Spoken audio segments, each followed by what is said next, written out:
itu langsung sold out. Oh, Iya, karena langsung di hari itu sold iya out? langsung habis sampai kita tuh PO. Kenapa bisa ada campaign bersama-sama dengan si Shireen Sungkar dan juga Teguh Wisnu di Idul Adha ya.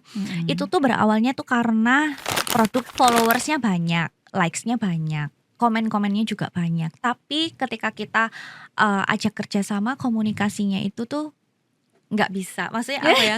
Nggak enak gitu loh, kayak sombong. Itu kita juga udah nggak mau. Halo, ketemu lagi dengan gua Irin di Linting Lika-Liku Marketing. Hari ini kita akan ngobrol banyak sama salah satu brand yang dimulai dengan tidak sengaja dan penuh tangisan, tapi sekarang terkenal dan mendapatkan banyak award. Siapa lagi? Ditunggu. Halo, aku Elvina dari Polki Indonesia. Hari ini aku bakalan sharing-sharing tentang gimana ya strategi marketingnya Polki dari tahun 2020 sampai sekarang nih 2025, udah mau 5 tahun hanya di Linting Lika-Liku Marketing.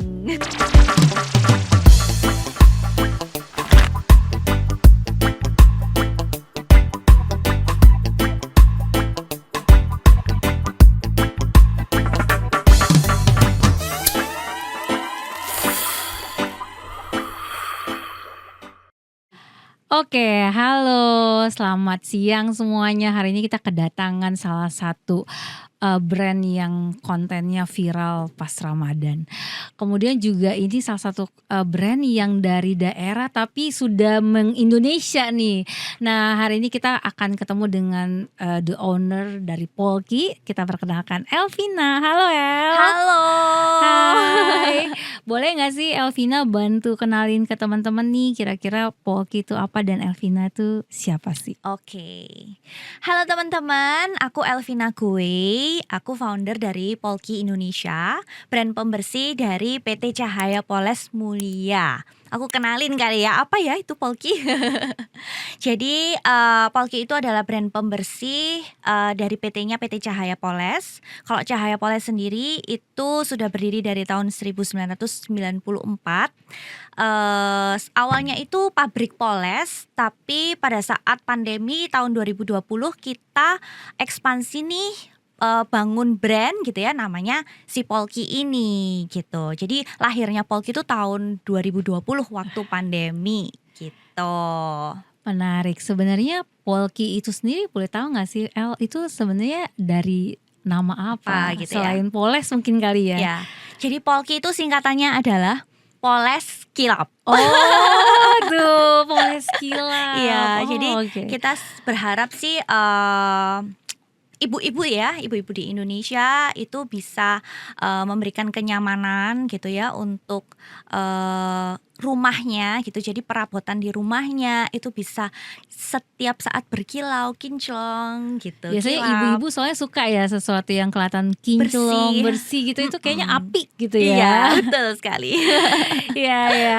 Benar-benar karena memang kebersihan itu buat ibu-ibu tuh memang matters banget ya. Benar. Ya kan, apalagi Elvina juga ibu-ibu ya, pasti Benar. greget gitu ya kalau ngelihat rumah itu kurang kotor gitu iya. ya.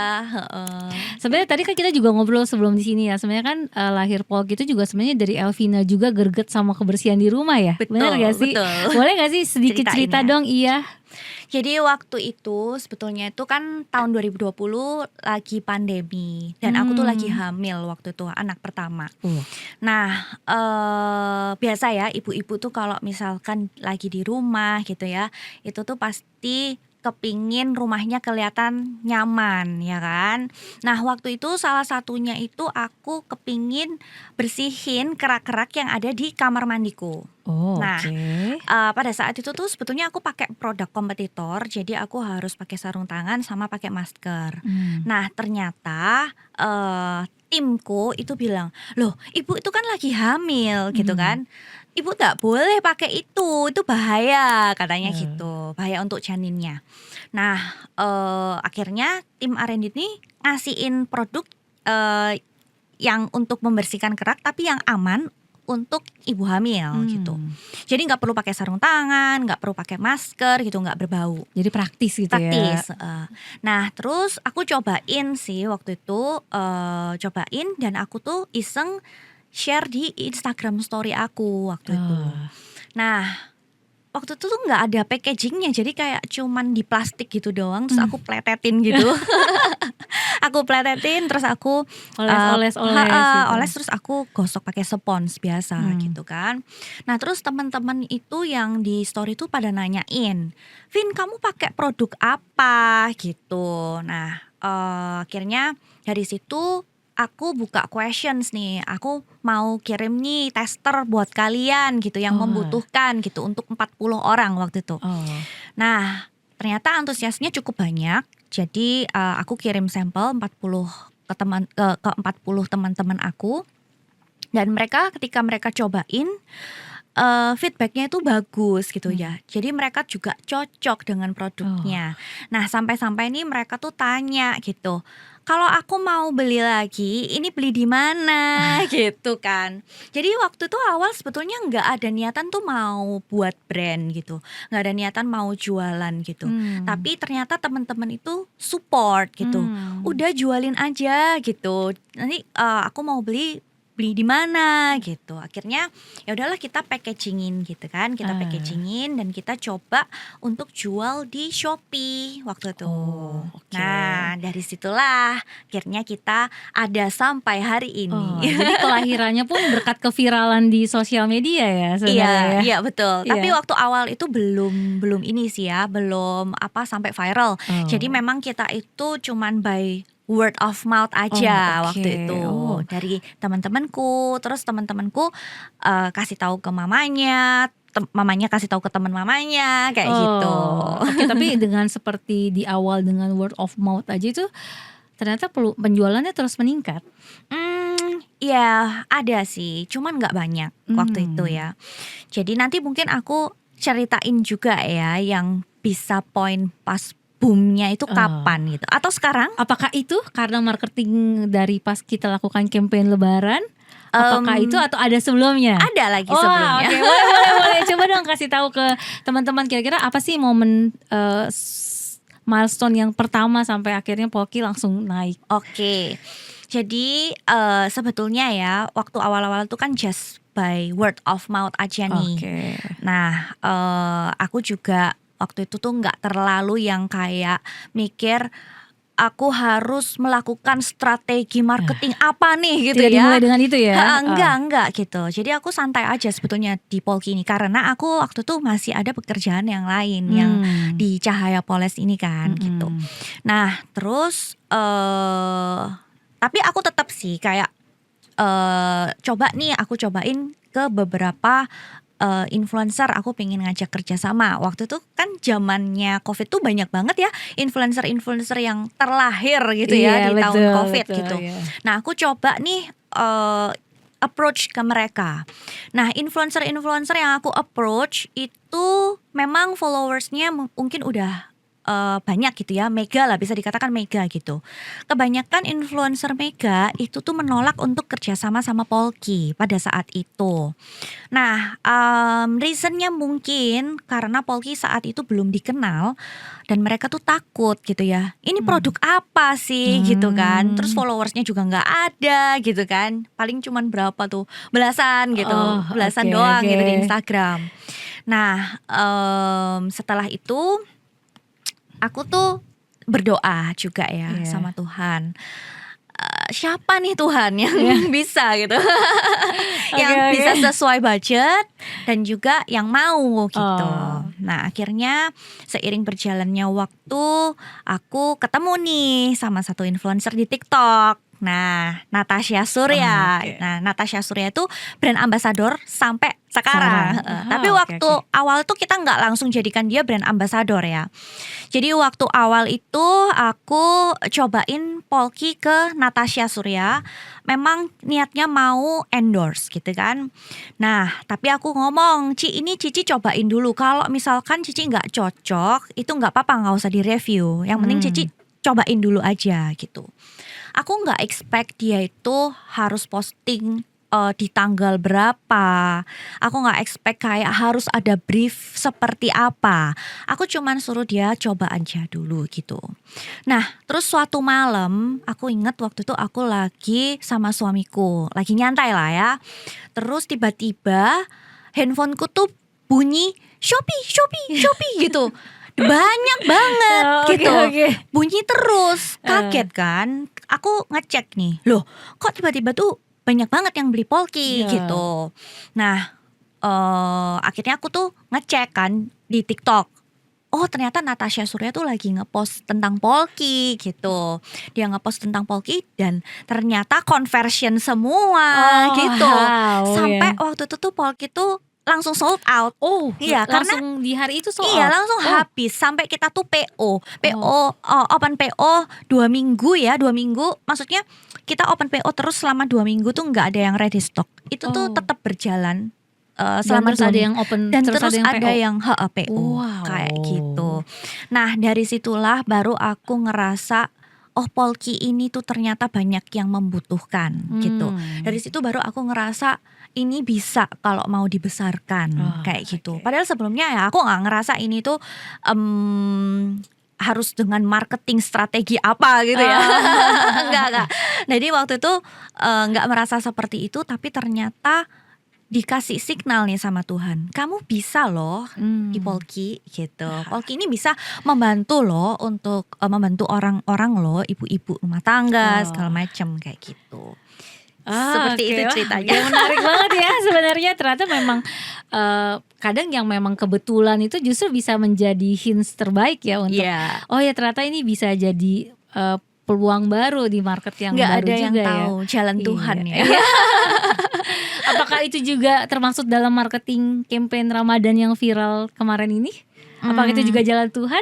Kayaknya iya. Ya, boleh tahu gak sih kira-kira ya terpas dari pasti kan ada proses kreatifnya juga. Tadi kan sempat Al juga cerita bahwa ada tim yang membantu dalam proses campaign itu. Sebenarnya ide awalnya tuh boleh cerita gak sih El seperti apa? Dan sebenarnya impact sampai ke Polkinya apakah juga langsung sold out seperti kemarin pas Natsur juga posting, apakah seperti apa? Boleh kasih tahu gak ke teman-teman? Karena campaign itu tuh cukup banget banyak orang yang kena gitu ya paparannya ya pasti gitu.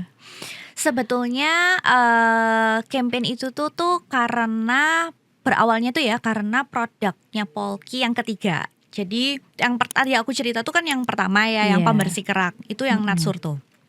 Terus yang kedua kita tuh sempat launching produk juga pembersih nat keramik. Nah yang ketiga ini pembersih kulkas. Nah kenapa bisa ada campaign bersama-sama dengan si Shireen Sungkar dan juga Teguh Wisnu di Idul Adha ya. Itu tuh berawalnya tuh karena produk pembersih kulkas yang sempat viral di tahun 2023. Jadi pembersih kulkas ini viral banget di momen Idul Adha. Nah padahal kita tuh nggak melakukan aktivasi campaign apapun gitu. Nah viralnya organik. Gitu. Organik jadi teman-teman. Nggak ada aktivasi marketing apapun. Terus kok tiba-tiba penjualnya tuh naik drastis sampai kita tuh dapat rekor muri karena itu. Iya betul. Berikutnya itu ya. Iya, jadi penjualan tuh dalam 1 hari tiba-tiba bisa kayak 20.000 piece gitu. Kita juga kaget dan kita tuh nggak mempersiapkan lonjakan seperti itu gitu ya.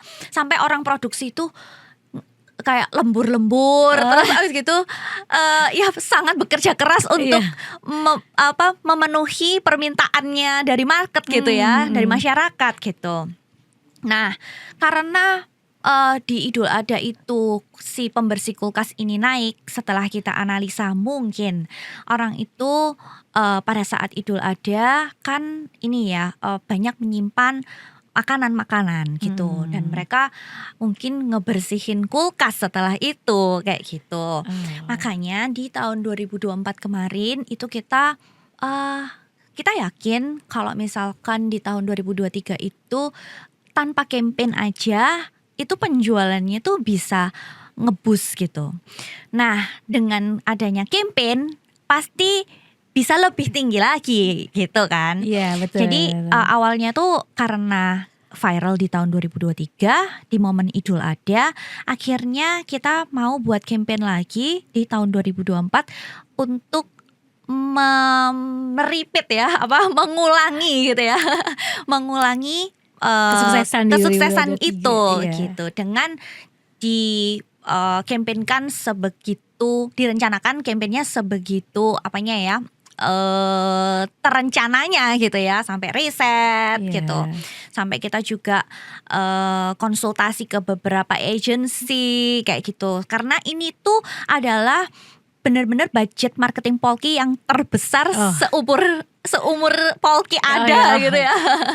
Jadi kita tuh ngeluarin budget ini tuh kan juga sebetulnya tuh takut gitu ya, takut nanti kalau nggak viral gimana, nggak berhasil gimana kayak gitu. Jadi kita benar-benar ngeriset, kita benar-benar konsultasi sama beberapa agency, kita benar-benar itu persiapkan sematangnya kayak gitu, supaya ya nggak boncos gitu ya. Gitu sih. Tapi secara resultnya cukup baik ya, bukan cukup, aku bisa katakan ini berhasil campaignnya, karena kita itu pencapaiannya melebihi dari target KPI kita gitu. Untuk viewsnya itu melebihi. Tepuk tangan buat tim marketingnya Polki. Mantap ya. Karena itu benar-benar juga ya, aku tuh sangat bersyukur diberikan Tuhan itu orang-orang tim yang bisa sefrekuensi gitu sama Polki, bisa cocok gitu ya, sevisi sama Polki. Tanpa mereka itu nggak mungkin berjalan nih campaign. Aku pasti udah stres banget ngurusin itu. Kayak gitu sih. Boleh tahu berapa tim dari mulai sampai sekarang tuh timnya udah ada berapa? Pertama kali Polki berdiri itu nggak ada tim. Jadi waktu itu aku yang ngerjain, yang packing siapa, susterku di rumah. Oke. Jadi aku yang ngerjain, aku yang cari influencer, aku yang masuk ke shopping, ngeprint resi, itu semuanya aku waktu awal gitu. Nah terus ada hari ini ada pesanan sus, ayo sus kita packing sus.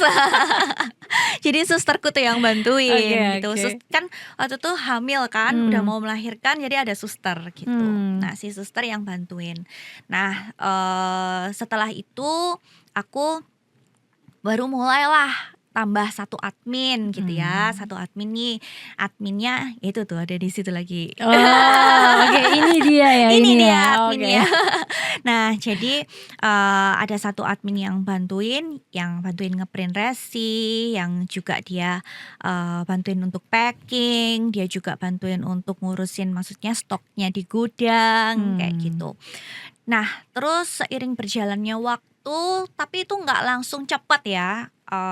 Habis ada satu admin, beberapa bulan kemudian baru berani untuk ada satu tim lagi untuk di gudang. Karena yang admin ini udah kewalahan gitu ya ngurusin semua gitu di gudang. Nah terus seiring berjalannya waktu lagi 1 tahun kemudian barulah ada KOL spesialis kayak gitu. Nah sampai total hari ini itu tim marketing sales ya, tim marketing dan sales ada sekitar 25 orangan kayak gitu sih. Cukup cepat ya grow-nya ya. Iya cukup cepat sih, tapi aku juga belajar ya, kalau misalkan kita ada tim itu tuh jalannya lebih cepat gitu. Kalau misalkan kita sendirian itu capek dan lama, karena kan harusnya itu kita bisa bagi tugas gitu ya. Oke kamu bisa ngerjain ini, aku ngerjain ini, yang lain ngerjain ini. Tapi waktu nggak ada tim semuanya nggak bisa bagi tugas ya, aku terus ya kan, aku terus yang ngerjain gitu, nggak ada waktu lah, kayak 24 jam udah habis gitu kan. Nah ketika ada tim kita bagi tugas langsung cepet tuh, kayak goalnya tuh bisa tercapainya tuh cepet gitu. Ya jadi banyak yang membantu, gotong royong ya sebenarnya ya. Iya, boleh tahu juga nggak sih kira-kira pas Polki ini muncul kan tadi dari El iseng sebenarnya ya, cobain terus. Sebenarnya pas saat itu kan sebenarnya banyak banget kan brand kompetitor juga, dan sebenarnya kan marketnya itu market retail banget kan. selain karena support dari teman, apa sih yang membuat El akhirnya yakin bahwa oh ya gue mau masuk deh ke ranah retail ini, yang mana memang sebenarnya secara top of mind mungkin bukan Polki saat itu gitu ya. Sebenarnya apa yang membuat akhirnya Oke gitu ya, akhirnya aku seriusin karena kan gitu ya. iya cukup lumayan ekstrim ya marketnya gitu Betul, sebenarnya. Salah satunya ya karena itu ya, yang tadi aku juga sempat udah ceritain, ternyata, aku melihat bahwa Polki ini tuh bisa membantu banyak, ibu-ibu gitu ya, banyak mommy-mommy gitu. Nah, dan mereka ternyata butuh gitu, mereka butuh, pembersih yang aman, pembersih yang praktis, pembersih yang cepet kayak gitu. Dan aku sering nih engage sama mereka, ngobrol sama customer-customer yang udah pernah nyobain Polki gitu ya. Terus aku juga tanya nih ke mereka, kebutuhan mereka itu apa sebenarnya gitu. Nah, dari situ, dari mereka cerita-ceritain tentang kebutuhan mereka di rumah, tentang kebersihan gitu ya. Barulah dari sana itu, oh ternyata belum ada loh pembersih. Misal contoh, pembersih kulkas. Itu siapa sih yang pertama kali melopori adanya pembersih kulkas? Kalau aku bisa bilang itu Polki. Iya, Karena betul. nggak ada pembersih kulkas sebelumnya. Iya. Mereka biasanya bersihin kulkas itu dengan cara cuman pakai sabun biasa, sabun cuci piring biasa. Mereka gosok dan mereka bilas di air, mereka keluarin tuh satu-satu. Iya, Nah itu kan betul. ribet Iya, gitu iya. ya. Makanya aku langsung oke, kita buat pembersih kulkas yang tinggal semprot, lap, udah langsung bersih gitu. Dan bisa membunuh bakteri, juga aman untuk makanan, nggak perlu repot gitu. Dan aku juga dapat cerita dari banyak ibu-ibu gitu ya, mommy-mommy. Mereka itu merasa waktu mereka itu nggak ada, karena ya harus ngurusin anak lah, ya harus bebersih lah kayak Iya, gitu iya. kan. Makanya aku tuh kepingin semua produk Polki itu tuh bisa praktis gitu, supaya mereka punya banyak waktu Iya, kayak gitu iya. sih. Nah dari situlah, dari ceritanya si customer gitu ya, dari cerita-cerita mereka, baru aku tuh oke, Polki bisa. Tapi oke. dengan maksudnya memang ada ya kompetitor-kompetitor besar gitu ya. Kita harus punya apa yang tidak dipunyai kompetitor-kompetitor besar. Oke. Contohnya apa? Mungkin kompetitor-kompetitor lain itu harus pakai sarung tangan, harus pakai masker. Polki nggak perlu. Langsung aja dikecerotin gitu ya, dikecerotin apa ya? Semprot, disemprot. Disemprot gitu ya, terus tinggal dilap gitu doang. Nah, itu sih yang jadi pembedanya itu harus ada gitu. Dan dari pembeda itu apa yang namanya, berarti kan value dari ininya ya, dari produk, unique value dari produknya. Jadi unique produk dari ada unique value dari produknya itu harus ada dan harus membantu mereka gitu. Praktis ya kan, save time, itu kan membantu ibu-ibu banget gitu ya, apalagi ibu-ibu zaman sekarang gitu. Nah dari situlah baru aku tuh yakin aku bisa berkompetisi dengan raksasa-raksasa itu. Berarti emang dari sisi El sendiri sebenarnya social listening dari customer itu sangat penting banget ya untuk develop produk itu sendiri ya sebenarnya ya. Benar. Karena tadi kalau dengar dari El kan sebenarnya emang beberapa produk pun terbentuk karena mendengar cerita mereka dan ngobrol sama mereka. Kira-kira apa sih pain point kalian gitu ya. Benar ya El ya. Tapi sepanjang perjalanan sampai saat ini ada gak sih duka kali ya? Kalau suka mungkin kan udah kelihatan lah secara, tapi kalau dukanya ada gak sih, atau pernah gak sih ada momen dimana aduh udah kayaknya apa nyerah aja ya karena kayaknya kompetitor ini terlalu besar gitu saudari, ada gak sih El? Aku pernah mau resign dari Polki. Resign?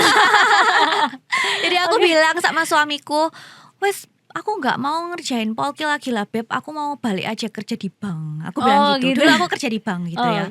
Aku nggak bisa, aku nggak sanggup waktu itu. Hmm. Nangis aku sampai apa ya, benar-benar tuh sampai kayak setiap hari itu aku nangis gitu. Oke. Nah, tapi sebetulnya bukan karena aku takut sama kompetitor, bukan karena aku merasa kalah saing sama kompetitor. Karena waktu itu sebetulnya aku nggak punya tim. Jadi aku stres Karena gitu. semua sendiri gitu. Iya. Jadi sebetulnya kalau momen aku merasa itu karena kompetitor, itu bukan. Sebetulnya itu aku nggak takut, maksudnya nggak takut sama yang kompetitor gitu, karena aku juga percaya kita itu punya berkatnya masing-masing gitu. Ada portionnya, kayak kompetitor portionnya itu, Polki portionnya ini gitu. Jadi aku nggak takut sih sebetulnya, cuman ya itu aku pingin resign dari Polki karena aku tuh capek semuanya tuh ngerjain sendiri kayak gitu. Dan waktu itu kan tetap ya kita mau hire karyawan, mau hire bantuan gitu ya, tetap butuh uang kan, ya kan, untuk membiayai gajinya gitu betul. kan. Nah pada saat itu Polki kan belum begitu besar lah ya omsetnya gitu, bisa dikatakan belum terlalu besar. Aku nggak dapat ACC dari suamiku. Jadi suamiku bilang, kamu mau hire karyawan gitu, terus nanti bayarnya kayak gimana gitu kan, omsetnya aja belum sampai segitu kayak gitu. Investornya teriak ya. Iya. Jadi suamiku berteriak-teriak gitu. Oke. Nah cuman terus bisa lah akhirnya di ACC ini dapat hire 1. Nah dari hire 1 itu juga struggle. Awal-awal tuh kayak struggle-nya adalah menemukan orang yang cocok gitu kan, yang bisa sevisi, yang bisa sefrekuensi lah sama Polki gitu. Karena nggak semua orang itu bisa cocok gitu ya. Kadang udah cocok sama aku, udah cocok sama maksudnya aku udah cocok sama kerjaannya gitu ya, maksudnya skill kerjaannya dia gitu. Tapi secara brand kurang. Iya kayak gitu. Mungkin juga dia kok cuman aku sendirian terus ya kayak gitu, mungkin juga capek gitu ya. Jadi ya itu struggle memilih tim gitu ya, membentuk timnya kayak gitu.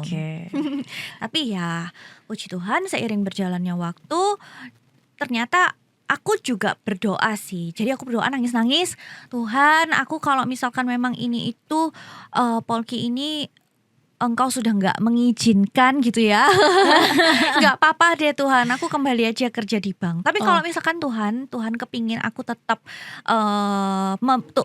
Tuhan tetap mempercayakan Polki ini sama aku, Tuhan tolong dong.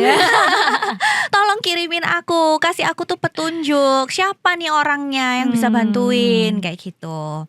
Terus ya akhirnya ternyata Tuhan kasih gitu kayak itu juga ceritanya ini banget sih, kayak waktu itu Tuhan itu tiba-tiba kayak ngasih, kamu coba kontak deh orang ini gitu. Padahal sebelumnya kita itu udah nggak pernah ketemu gitu. Kenapa kok tiba-tiba aku tuh bisa inget orang itu. Nah itu tuh siapa lagi kalau bukan Tuhan. Oke. Dan pada saat itu sebetulnya aku ngechat orang itu, dan orang itu tuh bilang saya tuh sebetulnya mau S2, saya mau melanjutkan studi kayak gitu.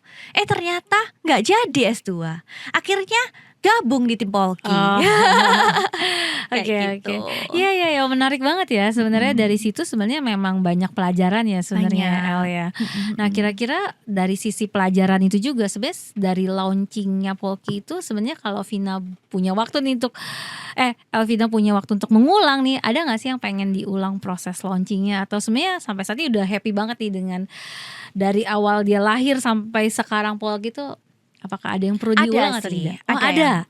Wow, apa Jadi tuh? kita terus belajar ya. Aku kepingin pada saat nanti aku launching produk yang baru itu aku menggunakan strategi 360 derajat. Jadi semuanya itu berkolaborasi, dari reseller, terus dari community-nya Polki gitu ya. Kita kepingin itu bisa berkolaborasi maksimal pada saat launching, karena launching produk-produk yang sebelumnya itu tuh kita nggak mempersiapkan itu secara well prepared gitu. Nanti ini akhir Februari kita bakalan launching, dan itu udah di prepare dari udah tahun lalu gitu ya. Oh, Dan oke, udah oke. di prepare kayak mau kayak gimana nih strateginya gitu. Tadi El sempat sebut tuh soal community. Soalnya karena kan Polki punya, tadi kan namanya Polki Community ya, bener ya? Polkinity. Polkinity ya. Nah itu kan sebenarnya juga sesuatu community yang cukup aktif ya sebenarnya. Nah sebenarnya secara Polki sendiri apakah memang punya strategi khusus nih untuk si community yang dibangun ini El? Soalnya boleh. Aku ceritain Iya ya. boleh dong, kasih tahu dong, karena sebenarnya kan emang tadi kita ngobrol di luar kan sebenarnya cukup menarik banget ya, karena community ini di dalamnya juga ada banyak ibu-ibu yang secara developnya juga pikirin banget ya kan ya, bener ya. Jadi sebenarnya awalnya ada Polkinity itu tuh ceritanya kayak gimana? Kita tuh sebetulnya kepingin Polkinity itu untuk ada ya. Jadi kita kepingin Polkinity itu ada tujuannya untuk memberdayakan ibu-ibu dari rumah gitu. Jadi kita sering kan kayak ngasih mereka itu juga kelas gitu ya, kelas tentang parenting, kelas tentang mental health gitu. Itu sekarang kan ibu-ibu tuh banyak ya yang kayak ngerasa aduh aku di rumah aku stres gitu ya, cuman bersih-bersih doang, ngerawat anak doang gitu. Nah aku tuh kepingin ibu-ibu itu tuh jangan merasa seperti itu gitu. Aku kepingin mereka tuh dari rumah sambil bebersih juga bisa loh sambil berjualan dapat cuan kayak gitu. Nah sambil mereka jagain anak, mereka juga bisa loh upgrade skills mereka gitu. Kita juga adain kelas content creator kayak gitu. Sekarang kan buat konten gampang di rumah sambil jagain anak juga bisa. Anaknya masuk ke dalam konten juga bisa viral kayak gitu kan. Tinggal taruh kamera aja gitu ya. Iya kan gitu. Gak harus ke kantor gitu kan. Jadi di rumah pun mereka itu juga bisa berdaya gitu ya, bermanfaat gitu ya. Mereka juga bisa mengupgrade skills mereka. Tujuan dari community-nya Polki itu sebetulnya itu. Oh, lebih gitu. ke learning, sebenarnya self develop untuk ibu-ibunya juga ya sebenarnya. Tapi pertanyaan susulan nih El. Sebenarnya kira-kira dari community ini sebenarnya berapa sih yang memberikan impact ke penjualan? Apakah besar kah atau enggak terlalu? Enggak ya. Jadi dia lebih banyak awareness berarti. Betul. Oh, berarti investment yang dilakukan oleh Polki sendiri terhadap ibu-ibu ini apakah gratis atau gratis? Oh. Ayo yang mau ikut ya. Aduh, ini kesempatan ya buat ibu-ibu ya. Iya. Tapi boleh tahu nggak di situ ada bottleneck-nya nggak sih sebenarnya kan, karena kan ya balik lagi kan ibu-ibunya pasti range-nya juga umurnya mungkin juga mungkin tebel ya, mungkin biarpun sesuai segmen tapi mungkin ada yang melenceng. Iya, nah sebenarnya dan knowledge tebelnya kan juga mungkin beda-beda ya. Sebenarnya ada nggak sih bottleneck yang ada sih. Jadi kita juga sebenarnya kadang-kadang itu bingung gitu ya.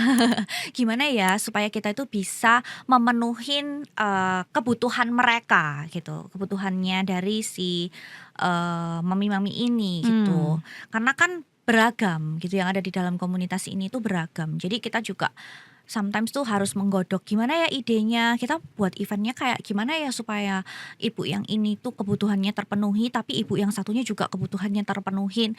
Nah itu sih sebetulnya yang challenging gitu ya.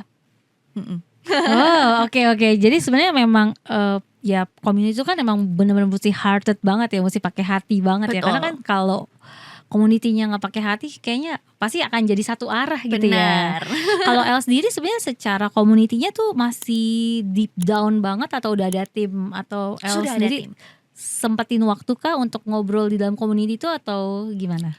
Jadi ada timnya Polki sendiri yang nge-handle gitu. Cuman aku ada di dalam grup juga.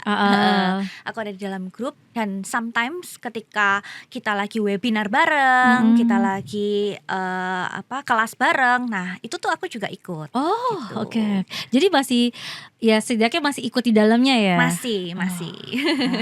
Biasa aja boleh tahu nggak sih saat ini community udah ada berapa banyak, spill dong boleh nggak? Banyak sih, sekitar 800-an ya. 800-an orang sih saat ini. Itu manage-nya benar-benar harus ini banget ya. Iya. Apakah ada strategi khusus? Karena kan sebenarnya juga kami juga sebenarnya kan juga sebenarnya punya community kan sebenarnya di IP lain. Nah, sebenarnya boleh ada nggak sih sedikit aja strategi atau apa yang dilakukan agar community-nya ini terus hidup sebenarnya kan gitu ya. Berinteraksi ya, karena percuma kalau misalkan kayak kita masuk ke dalam grup tapi nggak ngapa-ngapain, diem gitu kan ya. Jadi kita tuh pasti ada kayak bikin interaksi apa nih gitu ya. Terus seru-seruan apa nih sama community. Kadang-kadang juga kalau misalkan kita ada event kayak tahun lalu tuh ada event kita ngundang Chef Ken. Jadi Chef Ken brand ambassador kita itu masakin mereka kayak gitu. Jadi dimasakin sama brand ambasadornya Polki kayak gitu. Nah itu kita buat event-event yang seperti itu gitu supaya mereka itu juga ya kan salah satunya supaya mereka juga ngerasa engage ya, ngerasa engage dan mereka juga dengan kelas-kelas yang kita kasih mereka juga merasa bisa upgrade skills mereka kayak gitu ya. Caranya dari Polki sih sekarang itu sementara ini. Jadi gitu. yang penting harus punya interaksi yang dilakukan hampir setiap hari ya mungkin ya. Benar. Supaya mereka nggak leave. Selain tadi kan, selain community juga sebenarnya kan juga ada endorse tadi ya. Sebenarnya kan juga punya brand ambassador juga. Sebenarnya dari Polki sendiri punya nggak sih? Oh yang seperti ini kita nggak boleh deh kerja sama yang kayak gini itu kita kurang deh gitu. Ada nggak sih sebenarnya? Ada sih. Ada. Kalau dari Polki sebetulnya ya, yang kita nggak mau itu yang tidak bisa diajak communication. Yang cuman kirim foto terus lama gitu ya, nggak sih? Ada nggak sih yang kayak gitu? Iya banyak. Jadi gini, percuma kalau misalkan followersnya banyak, likesnya banyak, komen-komennya juga banyak. Tapi ketika kita ajak kerjasama, komunikasinya itu tuh nggak bisa, maksudnya apa ya, nggak enak gitu loh, kayak sombong. Itu kita juga udah nggak mungkin. Tetot ya. Tetot udah. Sombong, nggak bisa diajak komunikasi udah tetot. Karena pernah nih ya, aku juga pernah punya pengalaman gitu ya, kita followersnya banyak banget, dia sangat terkenal. Nah tapi ketika kita itu menjelaskan produknya kita gitu ya, kita menjelaskan tentang gimana cara pakainya, keunggulannya ini apa gitu. Dan ketika dia post salah kan, dia menjelaskannya itu salah gitu. Nah terus kita kan berusaha untuk ngomongin, ngebenerin, mohon maaf kak, ini tuh salah loh. Kalau misalkan salah kan takutnya audiens mereka tuh jadi bingung kan. Loh kok yang ini untuk misalnya nih pembersih kulkas untuk ngebersihin kerak. Nah, iya itu fatal kan sih. nggak mungkin kan? Maksudnya nanti audiens kita kan jadi bingung loh. Kok gitu? Untuk bersihin kulkas kok untuk kerak kan gitu. Nah, ketika kita coba untuk approach dan kita bilangin kalau itu tuh salah, tapi si influencer ini tuh kayak nggak mau ngerevisi gitu, kayak ya udah kalau gitu ya udah aku nggak akan kerja sama lagi sama kamu. Iya udah encet udah selesai gitu udah, ya gitu ya. Aku juga nggak mempermasalahkan kayak sampai gimana ya. Jadi waktu itu aku udah tahu lah, intinya dia nggak mau merevisi, ya sudah aku nggak akan kerja sama lagi sama kamu, aku nggak mau cari ribut. Oke, kita selesai kerja sama, aku nggak akan kerja sama lagi sama kamu, udah. Nah dari situ akhirnya kalau aku mau memilih KOL gitu ya, aku mau memilih influencer, aku pasti ajak ngobrol dulu.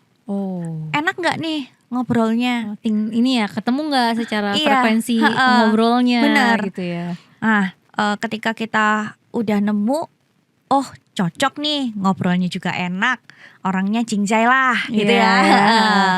Oke, boleh lanjut gitu. Nah, tapi kalau misalkan ketika kita ngobrol, ketika kita approach udah kayak aduh sombong banget, itu udah nggak mungkin sih di Polki. Karena udah males lah gitu loh. Iya. Tapi kalau dari proses itu tuh setelah ngobrol terus akhirnya kan kerja sama gitu. Tapi pernah nggak sih ada yang mungkin hasilnya flop gitu atau hasilnya jadinya nggak bagus gitu? Saya ada nggak sih? Ada ya tadi yang aku ceritain. Itu satu flop. Iya. Jadi kita waktu ngobrol awal, oke, bisa nih gitu ya, oke kita lanjut ke kerjasamanya gitu kan. Nah tapi ketika dia ternyata salah, terus dia nggak mau di apa ya benerin lah, nggak mau dibenerin lah, terus dia nggak akhirnya ya itu aku bisa bilang itu udah gagal sih, karena mereka kan kasih product knowledge yang salah gitu kan. Iya betul. Product knowledge yang salah itu udah sangat gagal banget menurut aku gitu.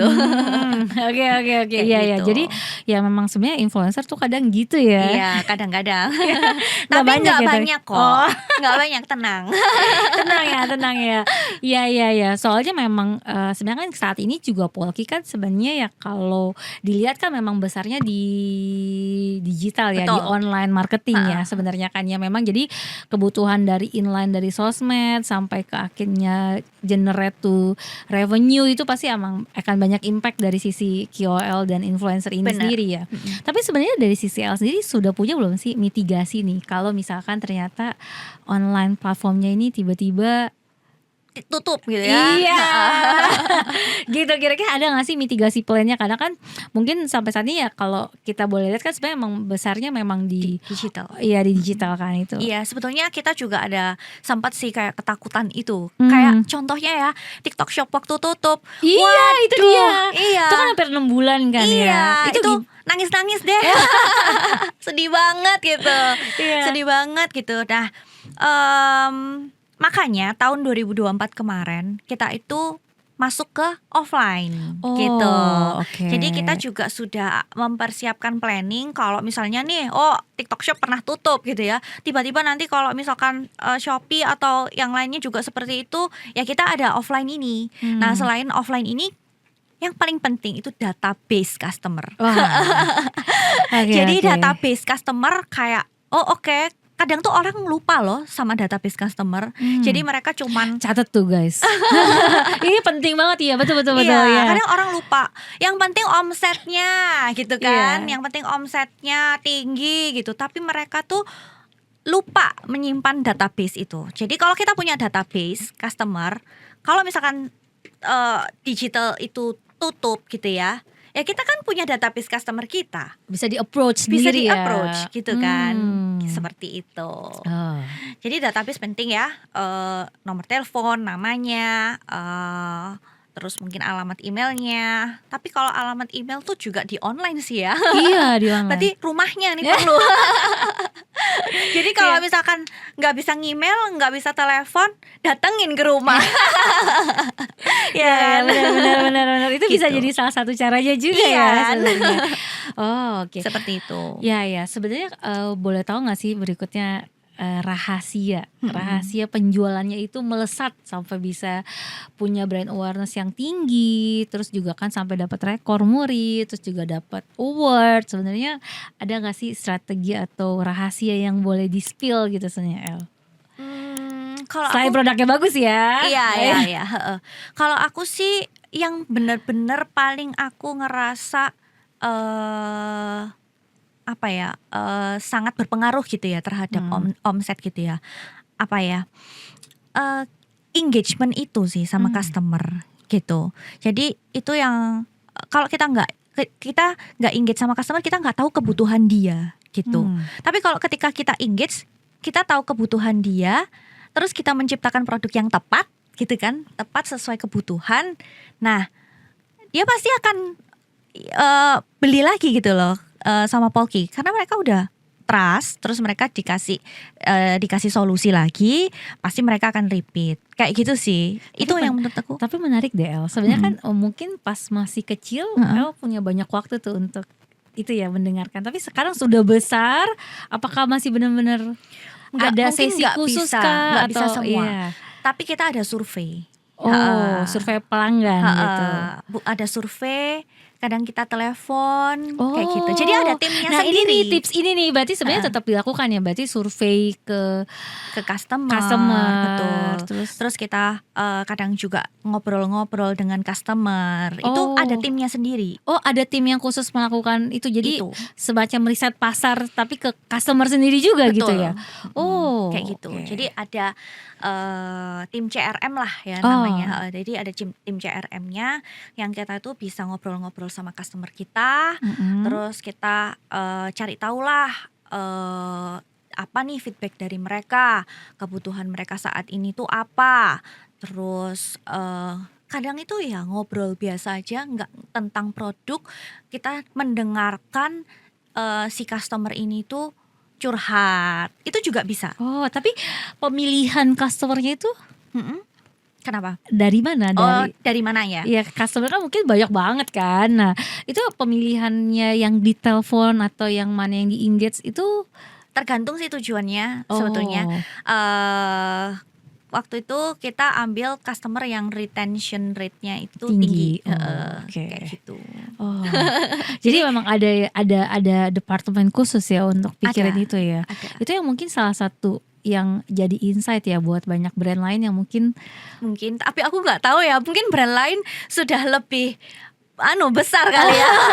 Surveinya sudah sampai kayak gimana nggak tahu. Tapi boleh ditambahin juga nggak tuh El? Kira-kira apakah ada insight sebenarnya dari sisi El sendiri yang dilihat bahwa ini menjadi keunggulan dari Polki sendiri as a brand dibandingkan the competitor actually ya? Mungkin dari unique selling produknya itu sih, kalau aku lihat ya sampai saat ini gitu.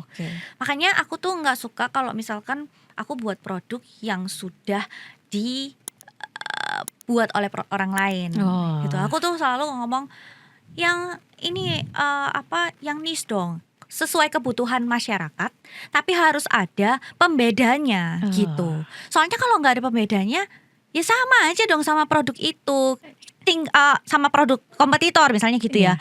Dan pasti mainnya apa? Harga. Kalau harga kita itu lebih mahal, nggak mungkin dibeli karena produk kompetitor ya harganya lebih murah gitu. Tapi kalau misalkan kita punya value adding sendiri di produknya, nah kita mau jual masih bisa bersaing lah gitu. Dan orang lain, maksudnya kompetitor kan nggak punya produk itu gitu kan. Jadi tetap gitu bisa punya harga yang sweet sama ya unique selling point-nya itu sendiri ya sebenarnya ya. Benar. Cuman memang sih itu PR banget ya, kayak si R&D berikutnya. PR banget. Jadi tim R&D itu juga stres. Kayak tahun ini tuh aku kasih mereka target 1 tahun harus sekian ya produk launching gitu. Nah terus mereka bingung kan. Sebetulnya kan kita udah riset tahun lalu. Oke, kita udah tahu nih kebutuhannya customer itu apa aja nih kira-kira yang kita bisa wujudkan di tahun 2025 gitu. Nah, akhirnya udah tahu produknya apa, tapi kan R&D mesti nyobain. Terus habis gitu mereka juga harus mikirin juga nih apa ya value addingnya kayak gitu kan. Terus belum lagi nanti mau ngurus izin ke Kemenkes lah, mau kan kita produksi sendiri ya kan, mau trial produksi lah kayak gitu. Jadi R&D sangat-sangat rumit sih. Iya. Gitu. Pasti mereka udah pusing banget. Banget. Oke. Boleh sebenarnya memang develop produk itu memang susah ya sebenarnya ya, karena risetnya harus kuat banget ya. Iya, benar. Jadi kalau dari Polki, kepala R&D-nya tuh siapa sih? Suamiku sendiri. Jadi suami aku tuh orangnya itu sangat-sangat apa ya? Dia itu nggak bisa sembarangan gitu. Jadi waktu itu kayak kurang apa sedikit gitu ya. Misal nih ya, contohnya yang waktu itu aku tuh sebel banget karena pada saat itu aku tuh mau launching pembersih nat keramik punyanya Polki gitu. Nah, aku udah deal sama influencer, aku udah persiapin tuh gimana mau launchingnya, caranya kayak gimana, udah bayar kan gitu ya. Terus tiba-tiba dia bilang nggak bisa launching gitu. Tiba-tiba kayak gitu. Kenapa nggak bisa launching? Ini warnanya ini nggak sesuai kayak warna. Kalau misalkan formula gitu ya, oke, ini keluar warnanya bukan formula ternyata. Warna apa? Packaging. Ya, oke. Nah, suami aku tuh kayak gitu orangnya. Tapi Tapi emang ya harus seperti itu ya? iya, memang maksudnya kalau untuk di bagian formulator gitu ya, itu mungkin sangat bagus ya. Jadi kan nggak mungkin ini ya, dia sangat ketat lah QC-nya gitu. Jadi nggak mungkin kelolosan lah ya. Jadi nggak mungkin kita itu jual produk abal-abal gitu ya. Iya. Tapi sometimes kan kalau ya ilah cuman desain doang gitu loh. Ya ampun gitu loh. Aku tuh udah ngedilin sama influencer banyak banget, harus nge-reschedulein gitu kan. Iya, iya. Cuman gara-gara itu doang gitu. Ya itu. Tapi Jadi itu suami sendiri ya? iya. Tapi ya nangis-nangis. Jadi meskipun kita itu suami istri gitu ya, suami aku tuh orangnya bener-bener kayak kalau kerjaan aku nggak peduli kamu istriku gitu. Kalau profesional iya ya. profesional. Dan dia tuh bisa gini loh. Kalau misalkan kita tadi di kantor tuh lagi berdebat gitu ya. Biasa kalau cewek itu dibawa sampai pulang. Ya. Kamu loh tadi di kantor tuh loh kayak gini. Kayak gitu. Bagi wanita-wanita relate ya pasti harusnya ya. Oke. Dia tuh bisa kayak kan nanti malam mau makan apa? Jadi kayak gitu. nothing happens. Iya kayak nothing happens gitu. Tapi aku akhirnya belajar dari situ. Jadi aku belajar apa ya? Kalau di rumah udah nggak usah ngomongin pekerjaan gitu loh. Kalau di rumah ya udah selesai lah masalahnya. Nanti besok kita Debat lagi. Soalnya kalau nggak kayak gitu, itu tuh bisa berdampak ke anak-anak. Terus aku sendiri juga stres. Jadi aku tuh pernah ada fase di mana ketika permasalahan di kantor aku bawa pulang, aku nggak ngomong waktu tidur itu ngadepnya. Suamiku ngadep sana, aku ngadep sini kayak gitu. Nah, suamiku kayak ngajakin ngomong, aku kayak jutek. Iya jutek gitu. Nah jadi aku belajar gitu. Jadi dia ngomong kamu jangan kayak gitu dong gitu kan. Kalau misalkan udah di rumah ya udahlah gitu. Dan aku merasa oh iya ya benar juga sih gitu kan. Akhirnya sekarang aku jadi lebih bisa lah. Pokoknya di atas jam 4 udah nggak usah ngomongin kerjaan gitu. Tadi mungkin di kantor ada perdebatan, ya udah nggak usah terlalu dibawa ke hati kayak gitu. Oke. Ya. Gitu sih. Sebagai penutup nih El, kira-kira ada nggak sih yang bikin El tuh paling bangga selama perjalanan Polki ini sebenarnya? Yang bikin aku paling bangga untuk diriku sendiri ya. Itu karena aku ternyata kuat. Dan gini, waktu aku kerja di bank, kerja jadi karyawan, aku tuh ngerasa, aku pulang, aku bisa tidur dengan nyenyak gitu ya. Ketika aku jadi entrepreneur, ketika aku punya anak buah, aku jadi leader gitu ya. Itu tuh nggak bisa gitu pada saat itu gitu. Aku ngerasa itu tuh sampai aku mau tidur, sampai bangun lagi pasti kepikiran gitu. Omsetnya gimana gitu kan. Ini harus bayar cicilan supplier misalnya kayak gitu. Gimana nih nggak ada uang kayak gitu-gitu kan. Sometimes adalah pikiran-pikiran itu. Tapi ternyata aku kuat. Itu sih yang bikin aku kayak Oke. Iya karena emang bangun bisnis tuh sesuatu yang emang challenging banget gitu. Kalau misalkan teman-teman nih mau jadi entrepreneur itu harus kuat gitu. Harus pertama itu harus bersandar kepada Tuhan. Itu benar-benar. Kalau misalkan nggak karena Tuhan, nggak mungkin lah aku bisa kuat gitu. Nah terus yang kedua pertama bersandar kepada Tuhan, yang kedua yaitu kuatkan dirimu gitu ya. Dan yang ketiga jangan lupa berbagi. Itu sih. Oke. Berbagi tuh nggak harus uang. Jadi aku tuh senang banget kalau misalkan tim aku kalau kerja di Polki itu nggak just hanya bekerja, tapi dia itu bisa mendapatkan sesuatu, skills, upgrade dirinya dia gitu. Nah itu kan juga berbagi ya, kayak betul. gitu. Nah itu berbagi ilmu. Terus aku tuh ngerasa senang banget lah pokoknya kalau misalkan ada orang yang kerja di Polki itu tuh mereka tuh bisa upgrade skillsnya, mereka tuh bisa menjadi orang yang lebih baik kayak gitu. Itu yang buat aku semangat kayak iya, gitu. iya. Itu sih, jadi Spirit yang sangat bagus iya ya. senang gitu loh. Iya, Iya ternyata ada ya orang-orang itu yang terbantu dengan Polki gitu. Nggak cuman Nice. dari customer-customernya, terus tapi orang-orang di sekitarnya itu yang mereka merasa terbantu dengan Polki gitu ya untuk pengembangan diri mereka, itu tuh aku senang banget Wah. gitu.